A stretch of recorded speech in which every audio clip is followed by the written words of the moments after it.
Hi friends, welcome to my channel. ఈ వీడియోలో మనం ఇప్పుడు బయట క్రిస్పీగా లోపల స్పాంజీగా చికెన్ పకోడా ఎలా రెడీ చేసుకోవాలో చూసేద్దాం.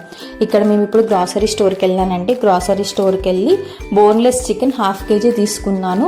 ఇక్కడ 1.2 lb అంటే ఆల్మోస్ట్ మనకి 1/2 kg అన్నట్టే. అది నీట్గా క్లీన్ చేసుకున్నాక చిటికెడు పసుపు, ఒక 1/2 table spoon salt and 1/2 table spoon కారం, నెక్స్ట్ 1/2 టేబుల్ స్పూన్ ధనియాల పొడి, 1/2 టేబుల్ స్పూన్ జీలకర్ర powder, 1/2 table spoon pepper powder అన్నీ వేసుకొని బాగా మిక్స్ చేసుకోవాలండి. ఎంత బాగా మిక్స్ చేసుకోవాలి అని అంటే ముక్కకు మొత్తం మనం వేసుకున్న మసాలా, స్పైసెస్ అండ్ కారం, ఉప్పు అన్నీ పట్టాలి. అంత బాగా మిక్స్ చేసుకోవాలి. ఎంత బాగా మిక్స్ చేసుకుంటే అంత మంచిగా ఉంటుందండి పకోడా. 1 స్పూన్ అల్లం వెల్లుల్లి పేస్ట్ వేసుకొని మళ్ళీ మంచిగా మిక్స్ చేసుకోవాలి. మ్యారినేట్ చేసుకుంటే బాగుంటుంది, బట్ మ్యారినేట్ అయితే ఏం చేసుకోలేదు. ఇప్పుడు ఒక ఎగ్లో నుంచి white separate and yellow separate చేసుకొని మనం ఓన్లీ వైట్ యూజ్ చేయాలి. దీంట్లో వైట్ యూజ్ చేయాలి. నెక్స్ట్ కార్న్ఫ్లోర్ 2.5 స్పూన్స్ కార్న్ఫ్లోర్ వేసుకున్నాను. ఈ కార్న్ఫ్లోరే ఎంత మంచిగా ఉంటే అంత బాగుంటుంది. అండ్ 1.5 స్పూన్ రైస్ ఫ్లోర్ వేసుకున్నానండి. ఇవి రెండు బాగా మిక్స్ చేసుకోవాలి. మిక్స్ చేసుకున్నాక తర్వాత మళ్ళీ ఎగ్ కూడా వైట్ వేసుకోవాలి. సో వైట్ వేసుకుంటే ఏంటంటే మంచిగా టెక్స్చర్ అనేది మంచిగా మిక్స్ అవుతుంది అండ్ మంచిగా ఉంటుంది పకోడా కూడా. సో ఇవి కూడా మంచిగా మిక్స్ చేసుకోవాలి. తర్వాత ఆయిల్ బాగా హీట్ అయ్యాక, బాగా అంటే బాగా కాదండి, మీడియం ఫ్లేమ్లో పెట్టుకొని హీట్ చేసుకోవాలి. మీడియం ఫ్లేమ్లో హీట్ అయ్యాక ఇప్పుడు చికెన్ని దాంట్లో వేసుకోవాలండి. వేసుకొని మీడియం ఫ్లేమ్లోనే కుక్ చేసుకోవాలి. మళ్ళీ చెప్తున్నాను, మీడియం ఫ్లేమ్లోనే కుక్ చేసుకోవాలండి.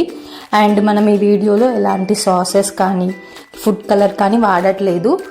ఆ ఫుడ్ కలర్ వాడకపోయినా కూడా మనకు కలర్, టెక్స్చర్, సాసెస్ ఏం వాడకపోయినా కూడా అలానే ఉంటుంది.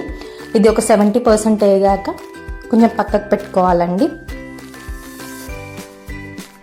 70% వేగినాక పక్కకు పెట్టుకొని మళ్ళీ ఆయిల్ని బాగా హై ఫ్లేమ్లో పెట్టుకొని హీట్ చేసుకోవాలండి. ఎందుకనంటే మనం మీడియం ఫ్లేమ్లో పెట్టి ఇంతసేపు వేయించాం కదా, లోపల క్రిస్పీగా ఉండదు, స్పాంజీగా ఉంటుంది. ఇప్పుడు హై ఫ్లేమ్లో పెట్టి వేయించుకుంటే ఏమవుతుందనంటే బయట క్రిస్పీగా అవుద్ది. అండ్ ఈ చికెన్ మొత్తం చల్లారినాకనే వేయించుకోవాలి, వేడి మీద వేయించుకోవద్దు.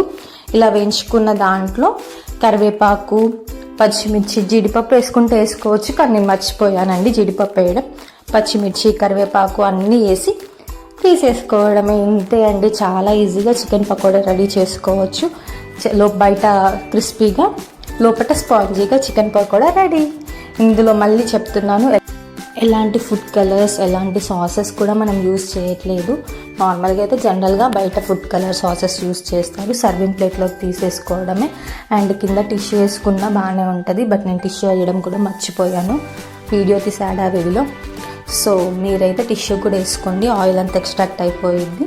ఇంతేనండి, crispy and spongy chicken pakoda ready. మీకు కనుక వీడియో నచ్చినట్టయితే like, share and subscribe. Thank you for watching. Bye bye friends.